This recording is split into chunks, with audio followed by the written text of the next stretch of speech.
So my name is Jos White. I am an entrepreneur turned investor. I've co-founded 3 tech businesses. The most recent one was called MessageLabs, which was an early SaaS business, and now I'm a partner with Chris, who some of you may have heard from this morning. I'm a partner at Notion. So I thought that I would tell my entrepreneurial story, but focus mainly on MessageLabs, given that MessageLabs is a SaaS business and this whole event revolves around SaaS. I'm then going to touch on a few lessons learned that I've kind of reflected on, or that we learned from mistakes that we made along the way. And then hopefully, if we've got time, I'll open it up and try and answer some questions, which is often where the more interesting part of the session happens. And hopefully I'll better answer most of your questions. So think about that, and we'll try and stop after about 20 minutes and do that. I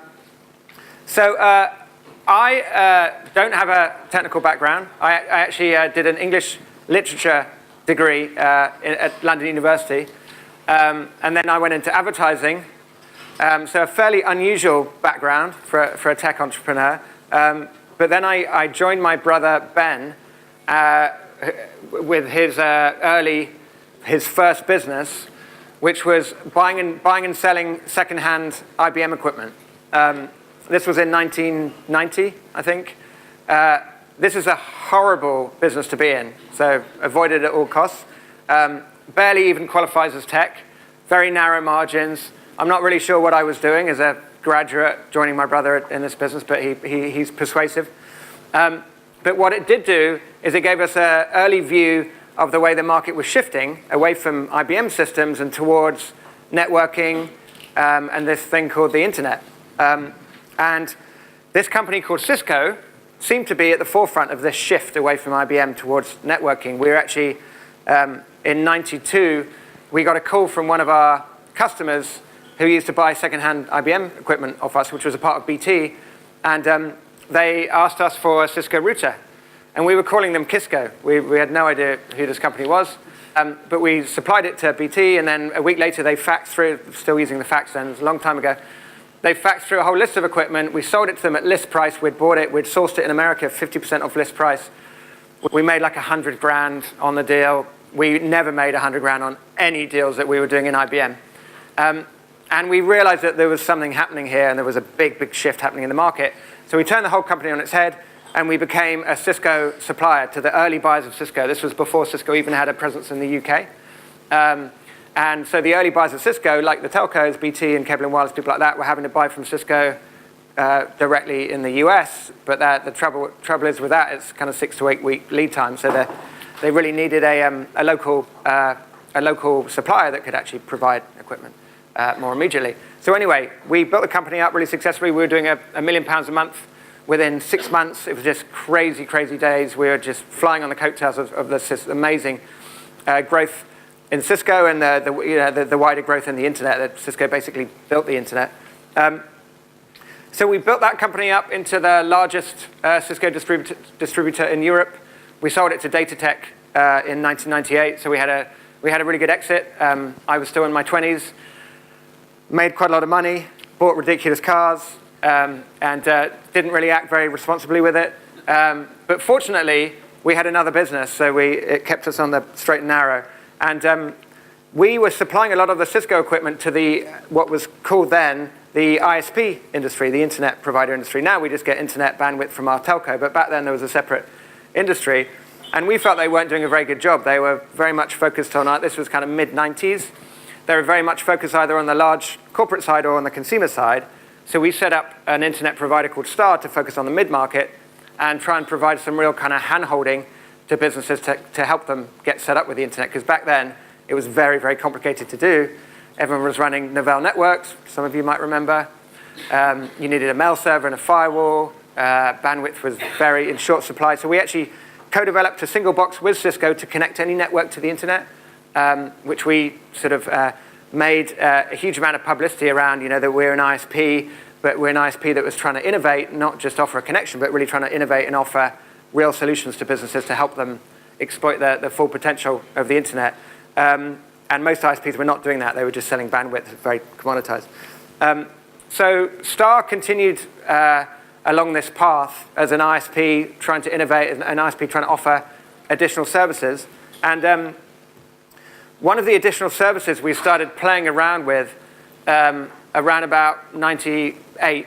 98 was the first virus that worked out how to piggyback on email, which was called Melissa. Who remembers Melissa? Anyone? A few people? Oh, quite a few people, okay. So viruses used to be just a sort of side issue that no one really cared about very much, but once they worked out how to piggyback on email, it became a much, much more significant problem. So at Star, we started building this kind of prototype service whereby we could actually scan the traffic while it was in transit, so by the time it reached networks and individual PCs, it had already been scanned. A bit like a water company scans its water and you turn on your tap, in most countries anyway, you turn on your tap and the water's been filtered. We thought as an ISP that would be an interesting proposition to the market, particularly now that viruses were riding on the back of email and they were spreading so much faster and so much more widely. And we quickly realized that the service that we'd developed potentially was actually bigger than Star, was bigger than the internet provider itself. And we were initially giving it away as a sort of value add to sell our bandwidth, but customers were often coming to us and saying, well, we just want your antivirus service. We can't deal with these email viruses, but we're happy with our internet provider. So we felt, again, that we were kind of in the right place at the right time. We had a real solution to this growing email virus threat. And we set up MessageLabs in 2000 to kind of scale up the technology and to really focus on the data. We realized that in moving the antivirus process into the cloud, that we could deploy a more data-driven approach to recognizing viruses, to recognizing malware. So we could look at, which is often one of the advantages of a cloud-based business, is you're exposed to massive amounts of data. So we realized that we could look at things like the reputation of the sender. Like if it's coming from China, that would have a higher point score. We could look at the movement patterns within the email. So we realized when an email contained a virus, it always followed a very distinct pattern, and we patented a lot of traffic pattern recognition technology. And we could look inside the email itself for any signs of a previous virus, because they're always derivative of what's come before. So by doing that, we could actually predictively recognize new threats without needing, traditional AV software works in a reactive way. So it was designed in a pre-internet world. You'd download software every 30 days, which is the default window, I think. You'd download updates, and the update looks for an exact match for a fingerprint of the new threat. But we realized by using the data we were exposed to, we could actually identify new threats predictively, and we could stop them from ever reaching our customers' networks. And this was a huge breakthrough at the time. We set up MessageLabs in January 2000. In May of 2000 was the Lovebug virus, probably the most famous email virus. We stopped that virus several days before anyone else in the world. We named the virus. We actually had the Times contacted us. We were just in the middle of nowhere in Gloucestershire. We always joke that we read the manual wrong, and instead of setting up in Silicon Valley, we set up in Stroud Valley. So we were in the middle of nowhere, and the Times said, oh, we want to come and take a picture of the team that stopped the Lovebug. It's good. We were on the TV and kind of getting some worldwide recognition, and there was like 7 of us or something. And so we actually got all the people from all the surrounding offices together, and we gave them all a MessageLabs t-shirt, and still to this day, I've got a picture, the front page of the Times, the team that stopped the Lovebug, and I don't know any of them. But it was a massive, for this tiny company in Gloucestershire, it put us on the map. It really put us on the world stage. And it was incredibly exciting times. And then we realized we went from antivirus to anti-spam. We realized we could deploy much of the same technology to spam as we had to viruses. I moved to the US in 2002 to run our US operation, which was a big challenge and an amazing learning curve for me. And I thought I'd spend a couple of years there and move back, get things set up and move back, and actually ended up I only moved back 2 years ago, so spending 14 years in New York. I had an amazing time. And we scaled the company up pretty successfully around the world. So fast forwarding to 2008, we were gearing up for an IPO. So we had about 600 people. We were the biggest processor of email in the world. We were scanning about 3 billion emails every day. We had about $150 million of ARR, so we were the third largest SaaS business in the world behind Salesforce and WebEx. So we were gearing up for a big IPO. I'm not sure that we were ready to go public, to be honest, because we were still quite young and irresponsible. But we had bankers appointed, we had our S1 written, and then unfortunately it was 2008, and the markets crashed, and we had to pull the IPO about 2 or 3 months before we ever got out there, which was a real shame, because I think we had a bigger vision to actually scan not just email, but scan all forms of internet traffic. And I think we could have gone on to be like the consolidator rather than the company being bought and really being a big, an even bigger public SaaS company that was built out of Europe. But the timing, unfortunately, was against us. But we were kind of running a dual track process. So we were talking to possible buyers at the same time as planning to go public. And we were talking to IBM and Symantec and Cisco, actually.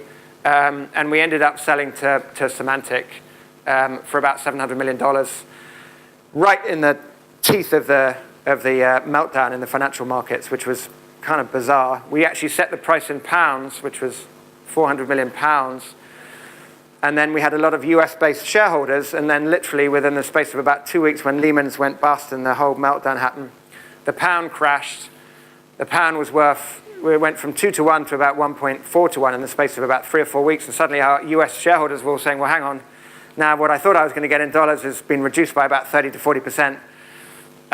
So very, very difficult negotiating process. Our CFO, Stephen Chandler, who's now another partner at Notion, brilliant negotiator, managed to kind of manage it through. I think it was strategically really important for Symantec to acquire MessageLabs. So, but we were kind of nervous all the way to the actual day of signing that they might just turn around and say that they're not doing deals right now because the whole world was kind of in this full meltdown. But we got the deal done. It was very, very exciting. I think it actually proved to be a very important acquisition for Symantec. If you heard them on their quarterly update calls, talking to the public markets, they would always reference MessageLabs. MessageLabs turned into Symantec.cloud. Their whole kind of SaaS division was built off the MessageLabs platform. And I think they recognized that the traditional software market was in decline. They didn't really have a SaaS story, so I think MessageLabs really gave them a foothold in the emerging SaaS market that they've really built up pretty significantly now. I think their SaaS business is now worth something like $500 million at a very, very high multiple. So it's a big, big contributory factor to their overall valuation. So that's a bit of a kind of entrepreneurial history, where I've come from, the kind of different businesses that I've been involved with. MessageLabs was interesting for lots of different reasons, but it was actually one of the world's first SaaS businesses. When we set it up, the term SaaS didn't even exist. So we were calling ourselves an ASP, which was an application service provider, which was a market which was a term that sort of came in and then disappeared again pretty quickly. But this was around about the time when Mark Benioff, the founder of Salesforce, was pushing this whole no software thing, and the original Salesforce logo, which they still use, was a software, and there was a circle around it with a kind of line, a sort of red line through software. And I remember him in 2000 or 2001 at an ASP conference. ASP conferences didn't last very long, by the way, but at one of the few ASP conferences, he was walking up and down with a sandwich board with the no software sign on it, sort of, predicting that the end of software is coming, the end of software is coming, it's going to be all in the cloud, and people thought he was just nuts. This guy, no one knew who he was. Salesforce was still a relatively small company. But, we were there really very, very early in the market. It was just, it was an amazing time looking back on it. I don't think we realized how lucky we were or how well we were doing until the market started to emerge and the multiples on revenue and the acquisition that we had. But it was a thrilling ride and, just very, very exciting. But we obviously, it all sounds very smooth sailing, but we made a ton of mistakes, and the business was hanging by a thread multiple times. But I think that you learn more from your mistakes, right, than you do from what you do well. I think that we were good at certain things, but we were quick learners, and we definitely made our share of mistakes. So I just had a note here. I want to leave time for questions, but I'm just going to touch on a couple of kind of lessons learnt that I reflect on at MessageLabs. The first one is that I think you always need a bit of luck. So I think that, that as we had the ISP, and then the first, Melissa, the first virus that worked out how to piggyback an email, combined with, we were based in Cirencester, which is just so funny that we were based in Cirencester because it's basically a farming town. But in Cirencester, there's this place called QA Training, which is one of the top training centers in the UK. They train a lot of the top CTOs, and a lot of the trainers have full-time jobs, but they come and train part-time as well because they like to keep abreast of all the latest developments and everything. We got our top 3 techies from QA Training. So if QA Training hadn't been in Cirencester, if we hadn't had an ISP, if everything hadn't come together in that way, if the cloud hadn't just been emerging, there was a lot of things that came together. So you definitely need some luck, I think, in the success that you have. But I think that when you have that luck, you then need to really have the courage of your conviction and to really double down on it and just throw everything at it, your time, your money, your belief. So I think it's a combination of luck and conviction that can really deliver great results. But I think we're all pretty humble at MessageLabs about, we were lucky. A lot of things came together at the right time, and a lot of those we couldn't control. But I think what we were really good at, partly because we'd had some success before, we were really good at seizing that opportunity and having that conviction and just going all out to take advantage of it. So that was the first one. The second one is raise the right money from the right people. So we were fortunate at MessageLabs that we only actually raised one funding round, and we raised it in 2000. Again, kind of lucky, but just before the dot-com crash. But what we did is we had stars in our eyes, and we just chased after the investor that was prepared to give us the highest valuation because we thought that was just amazing. But we actually, now that I understand the investment market much better, we didn't really know the investment market at all. It's actually a combination of raising the right money at the right valuation, but also from the right people. So we chased the valuation. We then ended up with one investor. Our lead investor was a private equity company called Madison Dearborn. They knew nothing about tech. They had entered venture capital because it was a dot-com boom and everyone was entering venture capital. They backed out of venture capital as quickly as they came into it.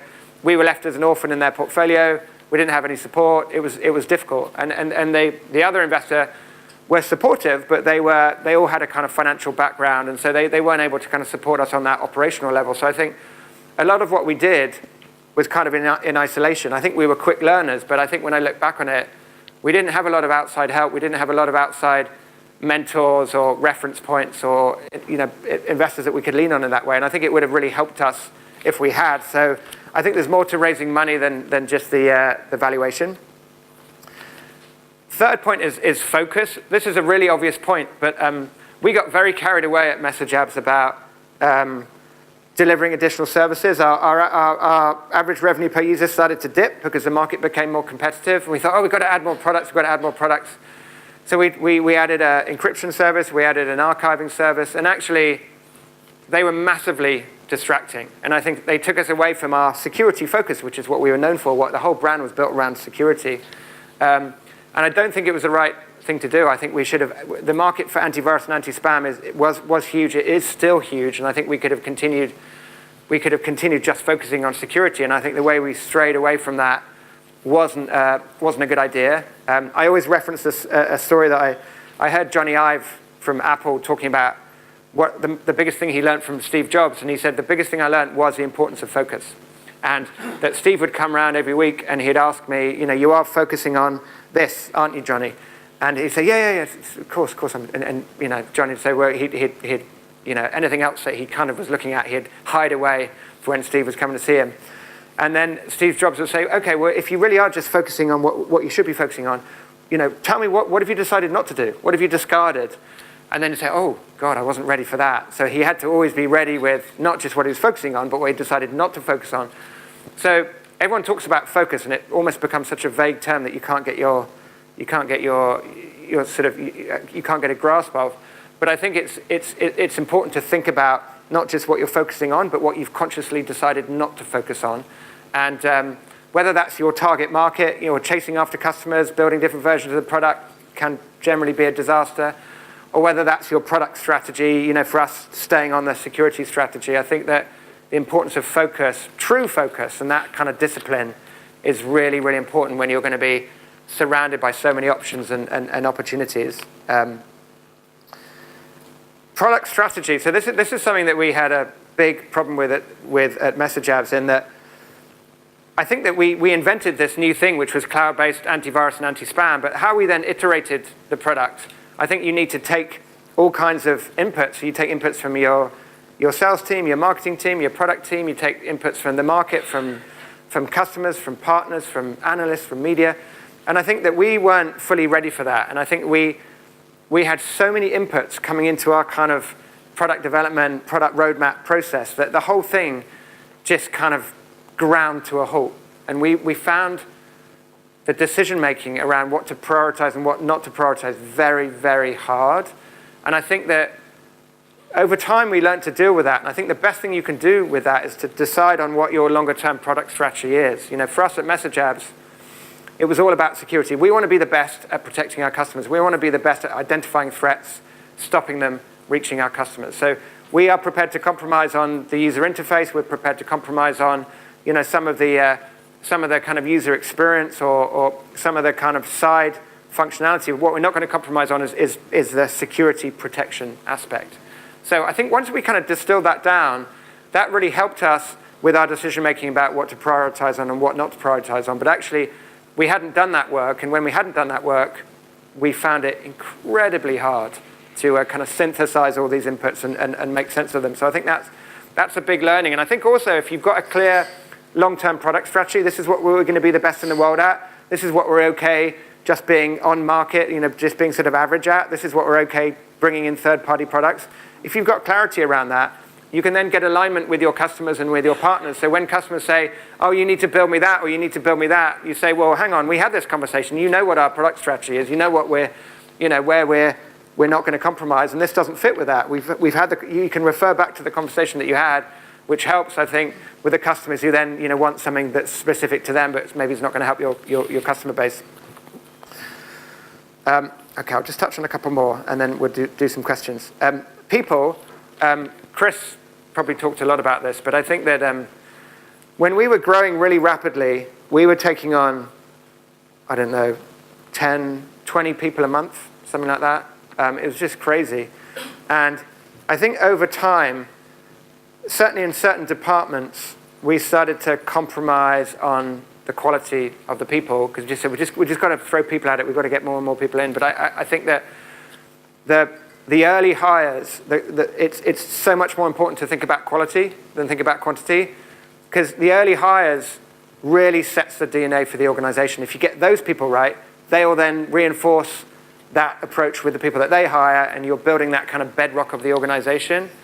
And I think that when we did that, they went on to do great things in the company. When we started to compromise on the quality or compromise on the kind of cultural alignment, we often found that we had trouble, not just with the people that we brought in, but then the people that they would hire. And before you know it, you've got a little enclave in the company that doesn't reflect the values, doesn't reflect the mission that you're on. So I think that both the quality and the cultural alignment is really important, particularly in the early days. We actually were desperate to get engineers into Gloucestershire, which is a difficult thing to do.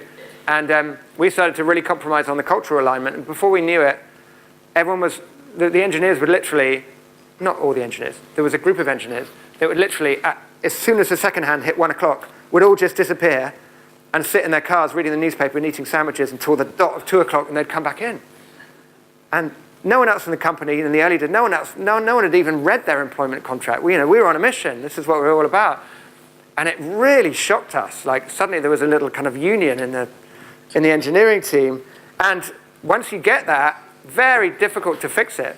Very difficult to fix it. So I think that cultural alignment is very important. I also think that if you aim to make a kind of game-changing hire, at least one game-changing hire every year. So someone break the bank, break the mold, do whatever you need to do, but someone who changes the game, changes the trajectory that you're on. You can see when they joined and the impact that they had. They raise the standard for everyone. They make everyone strive higher or reach higher. So I think that is really important. So I'm just going to mention one other thing, which is that we had two main competitors. One was FrontBridge, which was acquired by Microsoft in 2005, I think. And then we had a competitor who was based in Silicon Valley called Pastini, who actually was founded almost exactly the same time as us. And we built a business twice the size of them, so it can be done out of Europe. Pastini was acquired by Google in 2006. And I remember I was talking to someone in a bar in New York, and I hadn't really played it back to myself, but they're saying, oh, what do you do? And I said, oh, we do this cloud-based antivirus, anti-spam. Oh, right, that's interesting. Who are your competitors? And I said, oh, well, Microsoft and Google. And I remember him looking at me and just going, right, well, good luck with that. And actually, not only that, but Google then started offering the service for free. And I remember for several weeks we were walking around at MessageLabs thinking, well, that's it. We're done. We can't compete. What are we going to do? And actually, it helped us. In both cases, it helped us because most of the best people left. Pastini had to move to Mountain View. Google, in dropping the price, just lost all credibility for the service. We started talking about, well, if you were offered cut-price brain surgery, would you take it? And so we had this whole theme around security and being enterprise strength, and Google's not an enterprise company. And these big companies are just not focused. They're not focused. They're not agile. They're not quick moving enough. They don't have the same kind of culture that you can have as a smaller company. And you just need to take advantage of that. So my lesson there was big competitors are not as scary as you think. They really are not. It's almost always a good thing when your competition gets bought by a big competitor. I think you can then leverage your advantages and you can compete effectively. Anyway, so that's just me rambling away, but it'd be great to take some questions if I've got time. Yeah. Growth, Comfort's biggest kind of lesson learned or thing you got wrong in terms of your sales approach? So many. I think, well, when we started, we decided that we were just going to sell through the channel because we'd come out of an ISP. So we said, well, all ISPs, all telcos are going to want to resell the service. It's such an obvious add-on to what they were doing. And I think that we quickly realized that big telcos, internet providers, they are set up to fulfill demand. And they are set up to fulfill demand for their core products. And they've got a list of SKUs or a list of core products that they're very used to selling. They're not necessarily the more consultative, the more creative kind of salespeople that you might have in a smaller organization. So we thought that it was going to fly off the shelves with our partners, and it was a complete disaster. So we were after the first year, we had about 20% or 30% of target. So we actually swung all the way across to building a much more direct sales organization, which I think that you need to do in the early years, because I think that SaaS is more widely adopted now, but still I think in the early years, you need to stay in control of the sales process because you're relatively new, you're educating the market. You can't take secondhand information. You need to understand what's going out there going on in the market. And I think over time, as the brand grows and partnerships are formed, maybe you can start to put more and more through partners, through the channel. But I think in the first few years, I think you've got to focus on a fairly direct model. And actually, there aren't that many precedents of SaaS companies working well through the channel. So I'm always quite skeptical of SaaS working effectively through the channel, unless the product is truly integrated with the channel partner. So unless it's another SaaS company, like we have an investment in a business where they are a forecasting and BI tool, and they integrate with Xero and QuickBooks, they sell to SMBs, and that's fully integrated. You can just press it, from QuickBooks, you can just say, integrate with this product, build my forecast. So I think if it's integrated like that in the experience, I think it can work. But I think if it's a separate experience, I think generally SaaS has been a bit of a graveyard for trying to sell through partners. So I think that's definitely a big one. Yeah.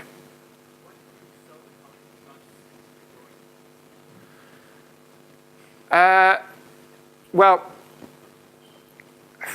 I think that we'd got so focused on IPOing and having, that would release some, I mean, we were in debt and overdrawn and, usual entrepreneur story. So I think we had it in our heads that we were going to get some sort of exit from the IPO, but also we were going to raise more money for MessageLabs so MessageLabs could continue to grow and start to acquire companies and do a bit of a roll-up. So I think when that was taken off the table, but we still knew that we were going to be able to exit in an all-cash deal, I think our mindset was that we were going to exit in some way. It would have been difficult for us with the recession happening to not IPO and to not have exited, because we were starting to make money, but we didn't have a huge amount of money that we felt that we needed to make things happen and to start to pursue the M&A strategy. So we decided to exit. I mean, there's part of me that still wishes that we hadn't. I think it was just the timing, really, though, because I think we could have gone public and really been, as I said, we could have acquired companies and actually scanned all forms of internet traffic, which is a really, really big vision. But I think so it was more the timing than anything else.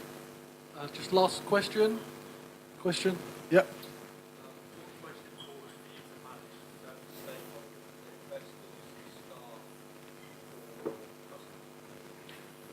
Well, I think that we were probably most focused on our staff. I mean, I think that, I don't know whether we took our customers for granted, but I think we probably should have invested more in them than we did. And the reason that we didn't is because we had such a clear value proposition for what we were selling. The customers were just being inundated with these email viruses. They didn't have a solution to it. We provided a clear solution to it. So I think that meant that we didn't feel we needed really high-touch kind of customer management. So I think we did spend a lot of time on culture and on internal management. I think that was probably our biggest area of focus. Thank you very much. Round of applause.